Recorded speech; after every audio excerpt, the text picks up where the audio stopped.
Day 31, day 31, day 31. That's right. It is day 31 of the vlog.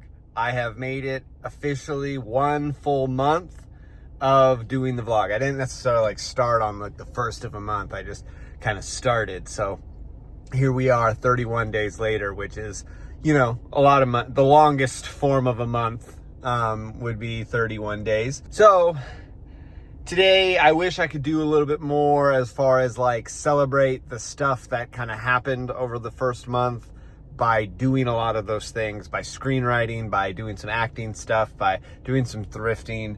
But all I'm here doing is I'm at Hard Rock doing a rock show. So it's a rock show episode. We'll talk about some stuff, some of the highlights over the last 31 days.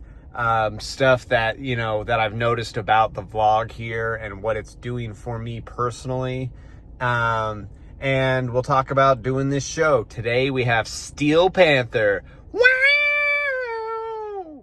Wow! They apparently really bring a show. It's a very raunchy show, and they may or may not have asked us if we're okay with nudity. So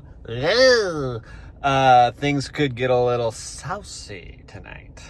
Apparently it's National Cheeseburger Day, so that worked out. It's a 50-cent cheeseburger at McDonald's, so I went ahead and picked one of those up for lunch. Oh, good, and the cheese is nice and not melted. That means it's fresh. That means it hasn't been sitting under the heat lamp for a long time, and this is actual, pure, good food. So doing a reflection on the month. Looking back on the 31 days. Yeah, man, not a lot. I mean, a lot has happened. I've done a lot of different things.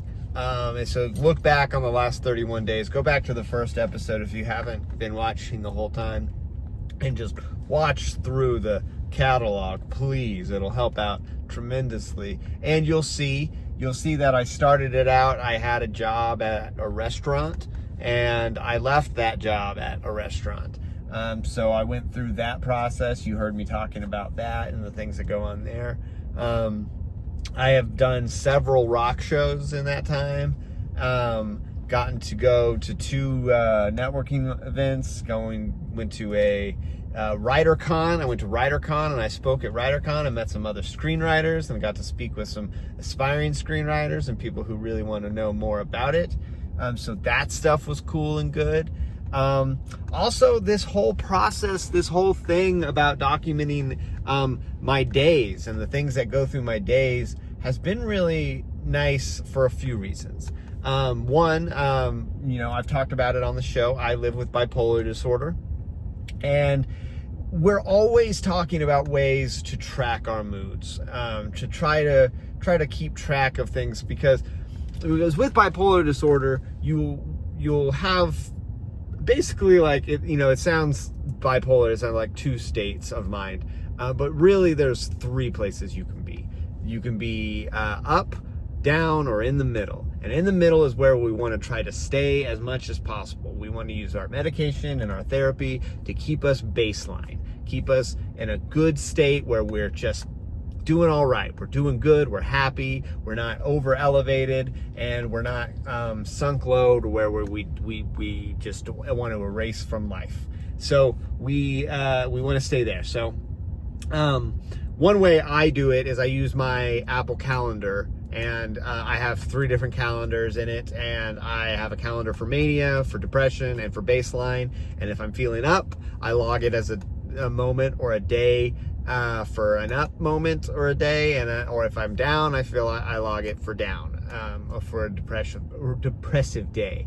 And they're all different colors, and I'm able to look at it from a bird's eye view, from looking straight into the app, and I can say, oh, look at that. There were 4 days in a row that I marked as depressive. And maybe I didn't realize it necessarily, but I can now identify that I'm in a depressive state. So what I'm getting at here is, with these videos, I can kind of look at them. I've been keeping some stuff on the editing floor that kind of shows a little bit more of what I go through when I deal with bipolar disorder, which we can get into more tomorrow when we're at my apartment. I have some stuff to show you about the state of my apartment, which can explain a few things. I have been feeling lately a little up. I have my moods have been up. I've been feeling hyper productive, like we've talked about in recent videos. I have been writing numerous pages when I sit down to write. If I'm given the right opportunity to sit and write, like today again, I still feel the fire to write, but I just don't have the ability to sit down and do the pages.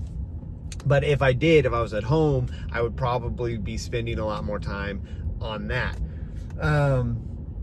So I've noticed that in the videos. I noticed days that are more productive, the days that I will start the video out with a much more excited outlook on the day, where I'll list off all the different things I plan to get done. Or we will have days where my energy levels are totally low, and the video is me kind of laying on the couch watching movies and forcing me to do tasks around the house, and we talk about it, and it helps being another tracking method. So I'm not necessarily saying this for everyone who lives with bipolar disorder to videotape themselves and put themselves on the internet, or videotape themselves at all just for your private use and to look back on the footage. I don't know. Journaling has been one of those things that has been a suggestion in the past, but I never look back at my journal pages. With these, I do look back at least at the end of the day or the next day when I'm editing the video. I at least look back at all the footage before I submit it to YouTube, so I know that the video is, coherent and good or something. And so I at least have a moment of reflection with that entire day, which has, I feel, helped me out. And when I talk to my therapist about it, she also believes that this has been a helpful process. Now, I definitely, a week ago was feeling the definite need to kind of stop, not do it daily. I was getting fatigued already, and kind of looking at the videos and going, are these even interesting to do every day? Is what I'm doing interesting enough to do every day? Because there were some days when I was just watching movies and then talking about the movies I was watching, and I was thinking to myself, you're not even doing a very good discussion of these movies like most people who do dives into movies or reviews on movies on the internet do. You're not even doing that. You're just kind of flippantly making remarks, and is this even good? But it's one of those things. I decided to power through it, and I definitely wanted to hit this 31-day mark. I wanted to hit a full month, a full long month, not a 28-day month or a 30-day month. I wanted a 31-day month of doing the footage. I didn't start on the first of any month. I just started on a day, and I wanted to see it through for 31 days. Where we're at right now with that is I do still plan on doing daily content. The thing is, I may take Sundays off. I may start taking Sunday off just as a simple recharge for everything. I think it's good. It's Sunday videos usually don't get a lot of plays anyway. Saturday, Sunday videos don't really get a lot of plays. People are out doing other things. They're living their lives. And I know that these videos live on forever and they don't have to be watched that day. But just for me personally, maybe taking a day off in the week from recording everything I do will be beneficial. And not to say I won't record things those days. I may have those days available now to where I can record some of those specific topics like I've talked about in the past, where I can do a video specifically on screenwriting or specifically about thrifting and tips and tricks that I've learned over my almost year now of almost a year. It'll be a year in January, into January. So we're creeping up on it, of owning a booth, running a antique booth. So I have some things that I've learned in that time that I don't want to just get lost in one of these videos. So maybe Sundays will give me that chance to do that. And that's kind of what I've figured out over the past 31 days, is that maybe daily, maybe every single day, and having to hit it every single day isn't the answer for me, because I do know my limitations, and I have to listen to where those limitations are and work with them. But yeah, we'll get on to the rest of the day. That was just my reflection moment. It was this, I know it's been an 8-minute rant of a reflection, but that's kind of what this video is. That's the meat and potatoes of today. Now let's get on to Steel Panther action and what's going on with Steel Panther. Oh yeah, buffet dinner done, and I am satisfied. I am probably too satisfied, and I didn't even eat that much. I had just a little bit of Chinese food. I had a double-decker taco. Yeah, it's something I invented here. It's an invention that I made, not Taco Bell. No, I got inspired by Taco Bell, and I go, oh my gosh, they have soft tacos and they have crunchy shell tacos here. So here's what I'm gonna do. I'm gonna layer guacamole, right, over the soft shell, over the flour tortilla. It's gonna be a nice smooth layer of guacamole. Then I'm gonna wrap that guacamole tortilla around the crunchy shell, because see, that's where the difference is. Taco Bell doesn't do a guacamole layer. They'll either do cheese or beans. They don't do a guacamole layer. So I do a guacamole layer, and then I do all the other toppings on the inside with the meat and all that kind of stuff. But yeah, we did that, and went outside on the dock and started talking the set list. And these guys, let me give you a frame of reference. If you don't know who Steel Panther is, Steel Panther are these like hair metal 80s guys. They're not from the 80s. It's not like an 80s band, but that's the vibe that they project, is hardcore hair metal 80s. And some of their songs include Glory Hole, Eatin' Ain't Cheatin', It's Not Gonna Suck Itself. So just imagine what kind of show that we're about to get into. This is a show that has requested nudity, and we have been told very clearly to shy away from that. So I don't know if that's going to happen tonight, but we need to avoid looking. Avert your eyes, if you will. Yeah, so it'll be a very interesting night. I know like a lot of rock music is sexually charged, but this band is taking sexually charged and cranking it to 11. Steel Panther, yeah! Whew, that was an awesome show, guys. I gotta say, that was definitely worth waiting around all day. Steel Panther really rocks the house, and they really bring something great. I'll give you more of a down low run down when I get home. Steel Panther, let's talk about it. So, man, they are just a riot.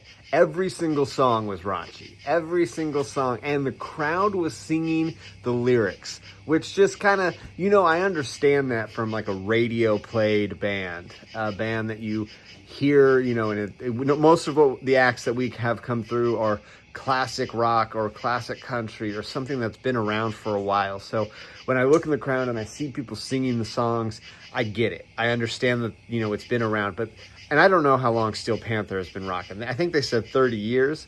If they've been rocking this thing for 30 years, that's amazing, because they are a great act to see. And if you get a chance, they tour all over. Go see Steel Panther. I'm telling you, it's a riot. If you are not a prude, then go see Steel Panther, because it is a sexual show. It is highly sexually charged. They talk so dirty through the whole thing. It's just a riot. They have a song called 17 Girls, and they just asked, they didn't pick them out. They just said, ladies, if you want to come on stage, go to the stage door over there and you're welcome on stage. And I don't know how many, probably 20, 25 women got on stage to dance and have their chance to dance with them. They did have a few that we could tell were plants that had been chosen because they brought up one woman. It was her 24th birthday. She was wearing provocative pants where you could see her butt. And she had a special bracelet, which means she had already been backstage once for the meet and greet or something. So she had already been talked to or chosen or whatever it was. And she knew every lyric to every song. And it screamed Plant to all of us who know that kind of stuff. Maybe the audience didn't sniff it out so easily, but it was still great. It was still a fun time. The characters, they stayed in characters through the whole show, and they had great jokes. They were quick. They were fast. They were great musicians. They played well. The music was good, even though it was all sort of humorous because it's, sexual in nature. They still had musical prowess. They could still play heavy, like metal. They could still play metal, hair metal. I'm sure they could play whatever else, but they played hair metal pretty dang good. So tonight was definitely a great show, a great way to celebrate the 31 days of doing vlogs and kind of cap that milestone there. Guys, we're at 90 subscribers. 90 subscribers on the channel, and we're doing good. I mean, it's a small channel, but we are 90 strong. I'm happy and thankful for those of you who stick around and watch these daily vlogs, and I'm very appreciative of every view, every like, every comment that I get. I'm blown away that anyone would, even just the small amount of people would want to watch this on a day-to-day basis. I'm not trying to diminish myself, but I know it's not Mr. Beast. And I know it's a little all over the place, and the subject matter is acting, writing, thrifting, camera operation, and bipolar stuff. So it is definitely not niched down to anything solid. But I appreciate you all for being here, and I appreciate the views, and I appreciate everything. So that's where we're going to end it for tonight. Tomorrow, I don't have any idea what I'm going to do except for show you the state of my apartment. You can see back there. Nothing's really dirty back there, but it is a mess. And that's what we're going to focus on. We're going to focus on showing you that, and maybe the motivation of showing you that will motivate me to actually pick it up and clean it, because I'm having an issue. Until then, bye.